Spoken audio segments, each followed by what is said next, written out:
Hello everyone, welcome to ईपेव academy. हम construction material में unit first building stone discuss कर रहे हैं। यूनिट फर्स्ट में हमने पार्ट 1, पार्ट 2, 3, 4 एंड 5 डिस्कस कर लिया है। लास्ट वीडियो पार्ट 5 में हमने डिस्कस किया common building stone, their identification and characteristics. सामान्य इमारती पत्थर, उनकी पहचान एवं विशेषताओं के बारे में डिस्कस किया। जिन्होंने अभी पार्ट 1, 2, 3, 4 एंड 5 नहीं देखा है, अभी उसको देख लें ताकि सारी चीज़ें क्लियर हो जाएं। अभी हम स्टार्ट करेंगे पार्ट 6। पार्ट 6 में हम डिस्कस करेंगे quarrying of stone, quarrying of stones, पत्थरों का उत्खनन या खुदाई।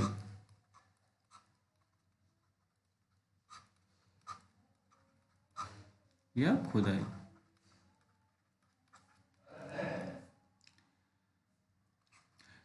यूनिट फर्स्ट के पार्ट 1 में हमने बताया था stones are obtained from rock.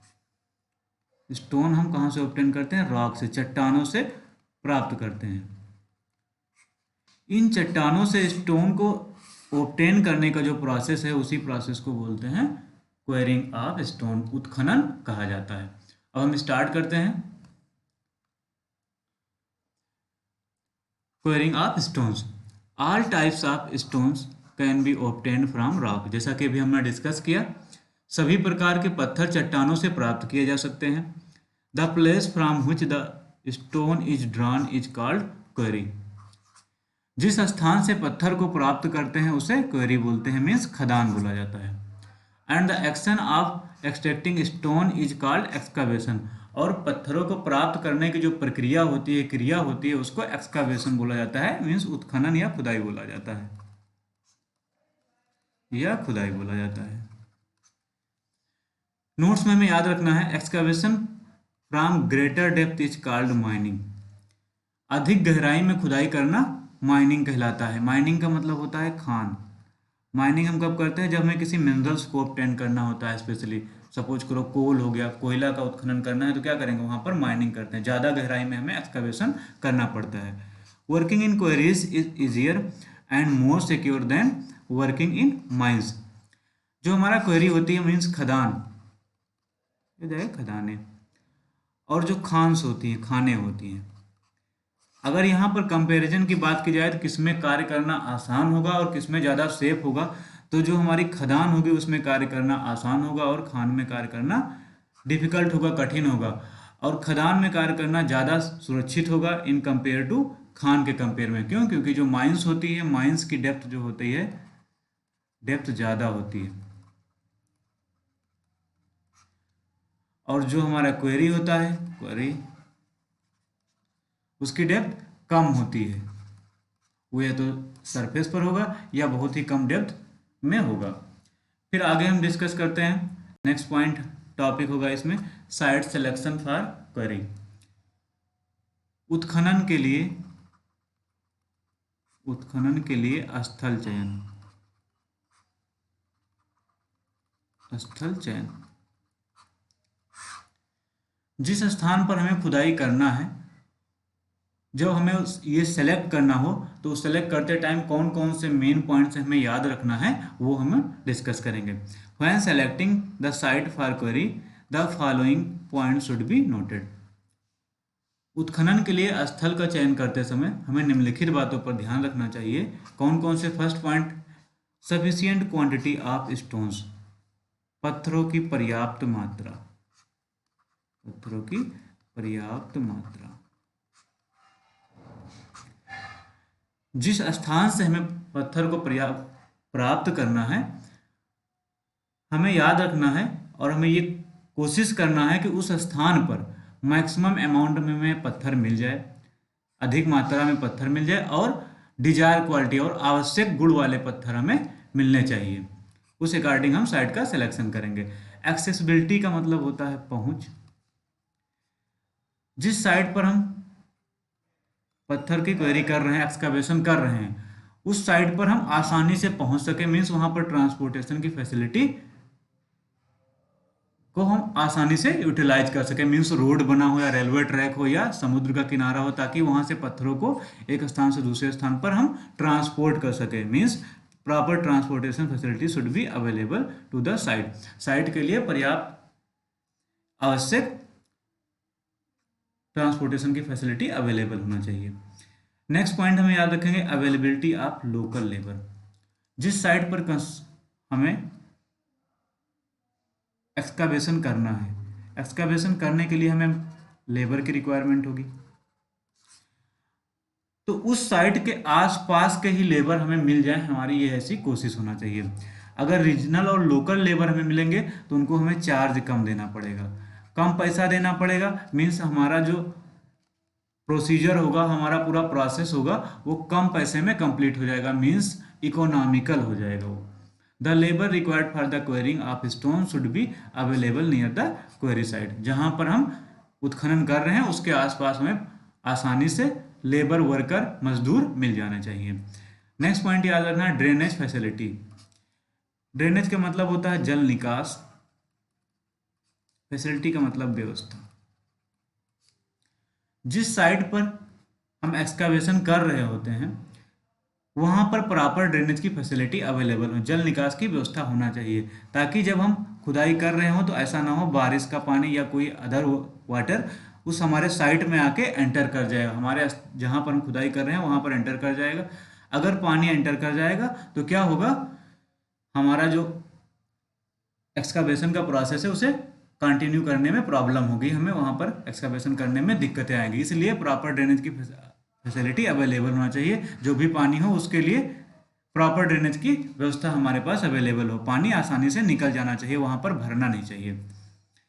Proper drainage facility should be available near the site so that rain water or any other external water could not enter in the quarry site. Site में enter ना करे, ये हमारी site है और यहाँ पर अगर बारिश हो रहा है, सपोज करो पानी आया, तो यहाँ पर भरना नहीं चाहिए, इसके जल निकालने के लिए मीन्स जल निकास की व्यवस्था होनी चाहिए, ताकि वर्क को हम कंटिन्यू रखें। नेक्स्ट होगा जो पॉइंट्स याद रखना है, सेफ एक्सकावेशन। सेफ एक्सकावेशन मतलब, सेफ मतलब सुरक्षित, एक्सकावेशन मतलब उत्खनन या खुदाई, या खुदाई।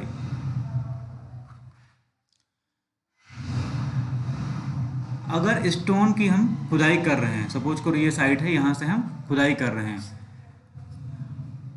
और इस खुदाई को हम ब्लास्टिंग मेथड से कर रहे हैं। ब्लास्टिंग मेथड मतलब विस्फोटन विधि से, इसको विस्फोटन विधि से पत्थर की क्वेरी कर रहे हैं, मीन्स जो पत्थर को ऑब्टेन कर रहे हैं उसको विस्फोट करके हम ऑब्टेन कर रहे हैं। तो हमें ये ध्यान रखना चाहिए कि इस मेथड्स के लिए जो भी हम साइट सेलेक्ट करें वो किसी भी पर्टिकुलर सोसाइटी या जहाँ पर आबादी रह रही हो उससे दूर होना चाहिए, और उसके आसपास कोई टॉल स्ट्रक्चर नहीं होना चाहिए, हैवी और ऊंचा और भारी स्ट्रक्चर संरचना नहीं होना चाहिए। क्यों? क्योंकि जब ब्लास्ट करेंगे तो उसके थ्रू सोसाइटी जो होगा या आबादी होगा, जो पर्सन रह रहे होंगे, उनको ऊपर बैड इम्पैक्ट पड़ सकता है, उसके साथ साथ जो स्ट्रक्चर होगा वो डैमेज हो सकता है। ठीक, if the stones are to be removed by the explosion method then the quarry site should be away from populated area and heavy structure। populated area मतलब आबादी। जब अगर हमें स्टोन को एक्सप्लोजन मेथड मतलब उत्खनन विधि से ऑब्टेन करना हो, एक्सप्लोजन मतलब होता है विस्फोटन, विस्फोटन, क्वेरी मतलब होता है उत्खनन, quarrying. Then the quarry site, तो जो हमारी उत्खनन की साइट है वो आबादी से और हैवी स्ट्रक्चर से दूर होना चाहिए। फिर नेक्स्ट आगे देखते हैं मेथड्स ऑफ क्वेरिंग। पहले हम देखें क्वेरी क्या होता है, क्वेरिंग क्या होता है, उसके अलावा कौन कौन से पॉइंट्स हैं जो हमें याद रखने हैं। साइट को सेलेक्ट करते लिए 5 पॉइंट्स थे, हमने डिस्कस कर लिए। अब हम डिस्कस करेंगे उत्खनन की विधियां, उत्खनन की विधियां।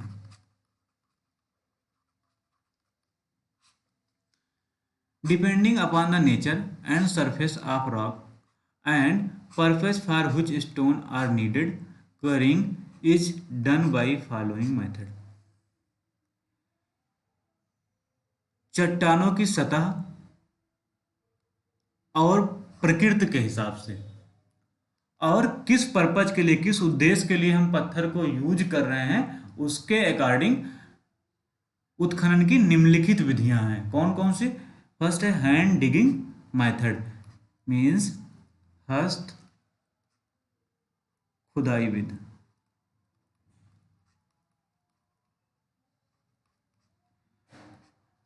सेकंड मेथड है हीटिंग विधि। हीटिंग विधि मतलब तापीय विधि।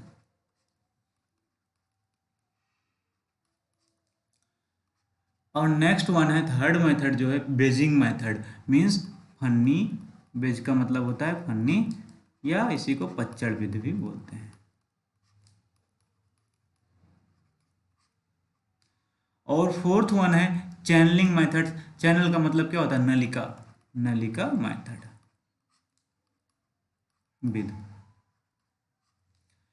Blasting method. मेथड का मतलब होता है, ब्लास्ट का मतलब होता है विस्फोट, तो इसका मतलब होगा विस्फोटन विधि। हम डिस्कस करते हैं फर्स्ट हैंड डिगिंग मेथड।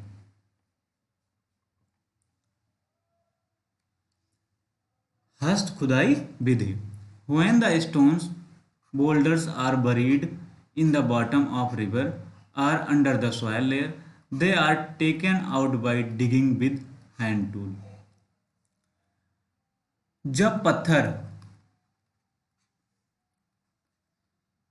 नदी की तली में दबा हुआ हो, नदी की तली में, या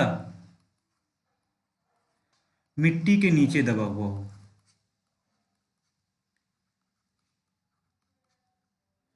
तो इन पत्थरों को निकालने के लिए हम हैंड डिगिंग मेथड का यूज करते हैं। और हैंड डिगिंग के लिए किसका यूज करते हैं? हैंड टूल का यूज करते हैं, हस्त उपकरण का प्रयोग करते हैं। और कौन कौन से हैंड टूल्स हैं? वो है pickaxe, crowbar, sledgehammer, etcetera. Pickaxe का मतलब क्या होता है? जिसे बोलते हैं गैंती। अभी हम हैंड टूल्स दिखाएंगे भी। क्रोबार्स मतलब होता है सब्बल, और स्लेज हैमर का मतलब क्या होता है? घन जिसे बोलते हैं।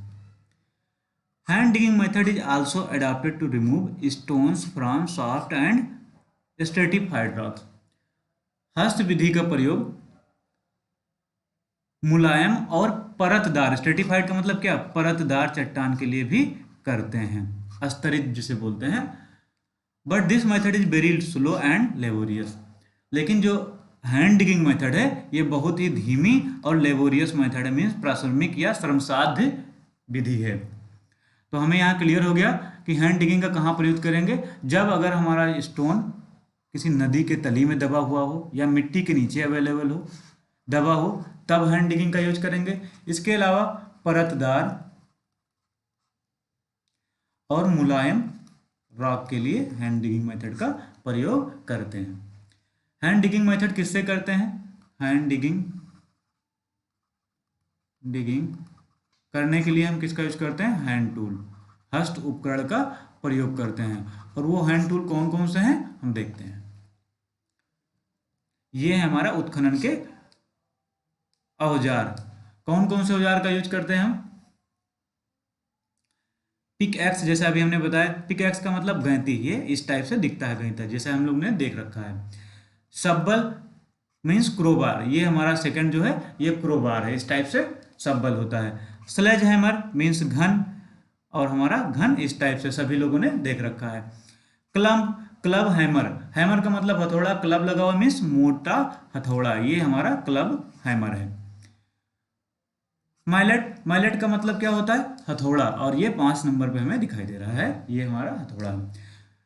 पॉइंटेड चीजेल मतलब होता है छैनी, पॉइंटेड मतलब नोकदार। 6 पॉइंट पर हमें दिखाई दे रहा है नोकदार छैनी। चेजल का मतलब जैसे हमने बताया छैनी 7 पॉइंट पर। ड्रिल 8 पॉइंट पर हमें दिखाई दे रहा है, ड्रिल इस टाइप से दिखाई देता है। स्टील बेज, जो बेज होता है, बेज का मतलब होता है फन्नी, और स्टील और वुड का दोनों होता है ये, और ये होता है कुछ इस टाइप से वी शेप में होता है। तो यहाँ पर स्टील बेज है, देखो हमें 9 पॉइंट पर दिखाई दे रहा है, ये स्टील बेज है। स्टील पिन, और स्टील की जो पिन दिखाई देती है वो किस टाइप से दिखाई देती है? हमें 10 पॉइंट्स पर ये दिखाई दे रही है। तो यहाँ से हमें क्लियर हो जाएगा कौन कौन से हैंड टूल्स यूज करते हैं एक्सकवेशन या क्वेरिंग प्रोसेस के लिए, हैंड डिगिंग के लिए। नेक्स्ट मेथड है हीटिंग मेथड, तापीय विधि। This method is very simple for obtaining stones in small bodies from the rock. ये विधि रॉक से, जो हमारा रॉक से, उससे छोटे पिंड ऑब्टेन करने के लिए बहुत ही आसान विधि है। रॉक से खूब भारी से, इसके बाद रॉक क्या होगा, बहुत ही ज़्यादा अमाउंट में मास होगा यहाँ पर स्टोन का, उससे छोटे छोटे पिंड ऑब्टेन करने के लिए हम इस मेथड का प्रयोग करते हैं। With increasing heat stone also spread like other substances.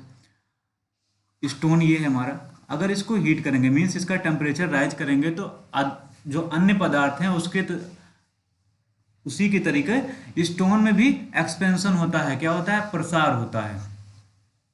और इसी प्रिंसिपल पर ये बेस्ड है, इसी सिद्धांत पर तापीय विधि बेस्ड है। क्या होता है इस विधि में करने के लिए, क्या करेंगे, हमें क्या करना होगा, टेम्परेचर को राइज कराना होगा। टेम्परेचर को राइज कराने के लिए क्या कर सकते हैं, वुड लकड़ी, वसेस मतलब झाड़ियां, एंड ग्रासेस मतलब घास, इन सबको लेकर burnt on the top of the rock continuously for several hours. लकड़ी, झाड़ियों और घास को लेकर इस स्टोन के टॉप सरफेस पर, ऊपरी सतह पर कई घंटों तक जलाते हैं। The upper part of the rock expand due to heat and separates from the main body with a loud sound. जब कई घंटों तक इसके ऊपर हम बर्निंग करेंगे, घास का, लकड़ी का और झाड़ियों का, तो क्या होगा, जो अपर लेयर होगा उसका टेम्परेचर राइज हो जाएगा, जबकि जो नीचे की लेयर होगा उसका टेम्परेचर राइज नहीं होगा, मीन्स वो कूल रहेगा, वो ठंडा ही रहेगा। तो इस टेम्परेचर वेरिएशन के कारण क्या होगा, ये ऊपरी वाली परत नीचे की परत से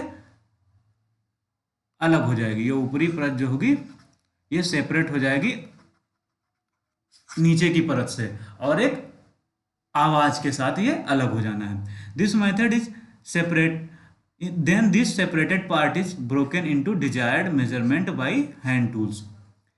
अब क्या है, जब ऊपरी लेयर नीचे की परत से अलग हो जाएगी तो वो किसी डिफिनिट शेप में नहीं होगी, अब वो किसी भी शेप में हमें ऑब्टेन हो जाएगी। तो जिस शेप में हमें चाहिए उस पार्टिकुलर शेप में, साइज में, उसको क्या करेंगे, हम हैंड टूल से तोड़ लेंगे और वो शेप दे देंगे। और हैंड टूल कौन कौन से, अभी हमने फिगर में भी दिखाया, for example pickaxe, crowbar etcetera. Stones to be used on road and railway track can be extracted by thermal method या हीटिंग मेथड। रोड और रेलवे के कार्यों के लिए हीटिंग मेथड से स्टोन को प्राप्त किया जा सकता है। तो ये हमारा हो गया हीटिंग मेथड। क्या करना था, स्टोन के ऊपर हमें बर्निंग करना था, किसका, घास का, झाड़ियों का, लकड़ी का, किसी तरीके से इसका टेम्परेचर हमें राइज करना है। और जब कई घंटों तक बर्निंग करेंगे तो जो ऊपरी लेयर होगा उसका टेम्परेचर नीचे बढ़ेगा और जो नीचे की लेयर होगा जबकि ये कूल ही होगा। इस टेम्परेचर वेरिएशन को वजह से जो ऊपरी लेयर है नीचे की लेयर से या मेन बॉडी से अलग हो जाएगा, और इस अलग हुए भाग को हम पर्टिकुलर शेप और साइज देने के लिए, शेप साइज देने के लिए हम क्या करेंगे, कट कर देंगे, और किसके थ्रू से, हैंड टूल के थ्रू से उसको कट करेंगे या ब्रोक कर देंगे, ब्रोकन कर देंगे, ब्रोक, तोड़ देंगे। फिर नेक्स्ट है वेजिंग मेथड। वेजिंग मेथड मतलब अभी बताया हमने फन्नी या पच्चड़ विधि, फन्नी या पच्चड़ विधि, पच्चड़ विधि। क्या होता है फन्नी या पच्चड़ विधि, इसको कहाँ पर यूज करते हैं, soft stratified and cracked rocks can be broken easily by the ways method. Soft मृदु या मुलायम, स्ट्रेटिफाइड परतदार, क्रैक्ड दरार वाली चट्टानों को बेज मेथड से मीन्स फन्नी या पच्चड़ विधि से आसानी से तोड़ा जा सकता है। ब्लंट एज, ब्लंट एज का मतलब होता है कुंदुसरा। Blunt edge bases are hammered into cracks of the rock at distance of 10 to 15 centimeter, which makes the cracks wider and deeper. And the rock burst and split and separates from the main body. किसके लिए इसको use करते हैं हम? मुलायम, परतदार और दरार वाली चट्टानों के लिए हम बेजिंग मेथड का यूटिलाइजेशन करते हैं, फन्निया परीक्षण विधि का प्रयोग करते हैं। इसके लिए क्या करते हैं? ये हमारा रॉक का सरफेस है और इसमें सपोज करो हमें कहीं पर क्रैक्स दिखा। अब इसको क्या करेंगे? इस क्रैक्स में जहां जहां पर क्रैक्स होंगे, ठीक, बहुत, क्योंकि ये यूज इसलिए करते हैं, स्ट्रेटिफाइड रॉक होगा या मुलायम चट्टान हो गई या दरार वाली चट्टान है, तो जिस उस क्रैक में हम क्या कर लें, अगर क्रैक नहीं है तो हम बना लेते हैं। उस क्रैक्स में क्या करेंगे हम? फन्नी को, फन्नी मतलब क्या होता है?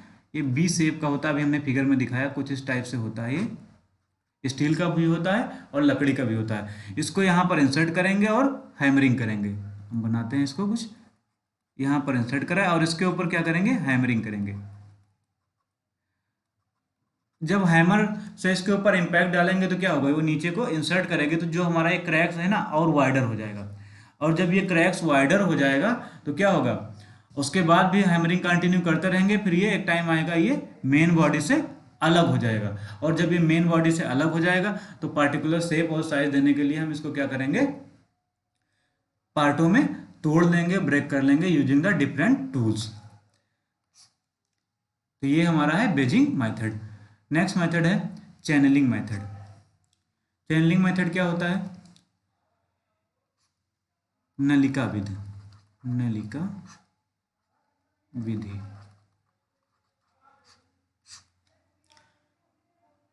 नलिका विधि का कब प्रयोग किया जाता है?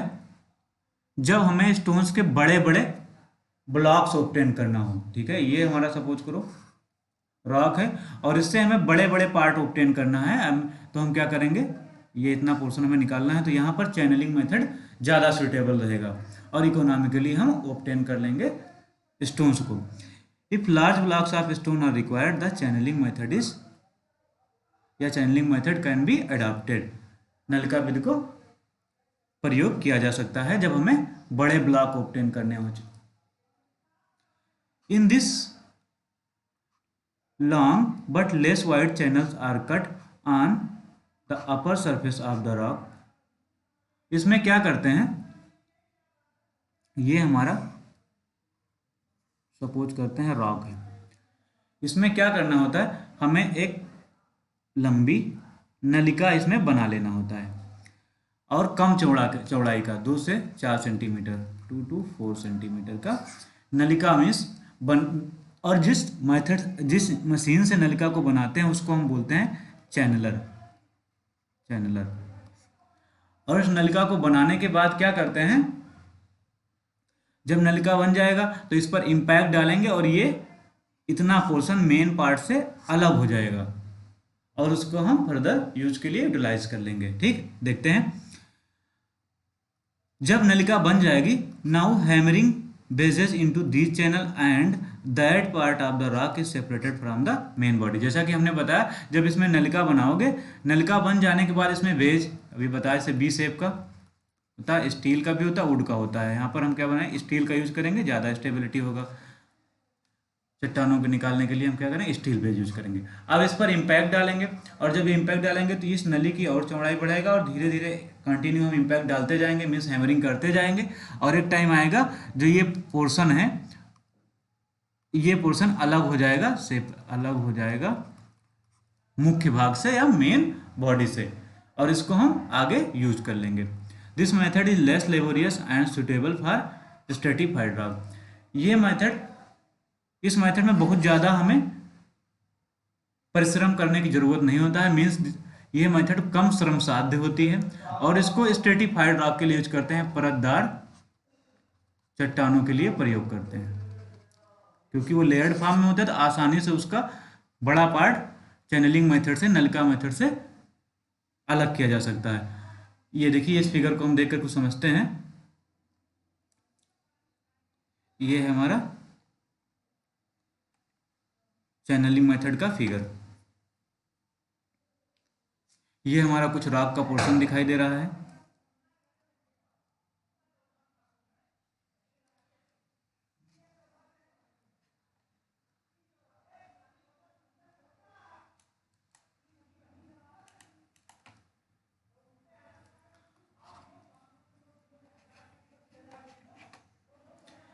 यहाँ पर थोड़ा से प्रॉब्लम आ रही है। अभी जैसा कि हमने फिगर में आपको दिखाया भी, उसी सेम फिगर यहाँ पर बना हुआ था, और जिस फिगर से हमें बनाना था, एक देखते हैं, ट्राई करते हैं अगर आ जाता है तो।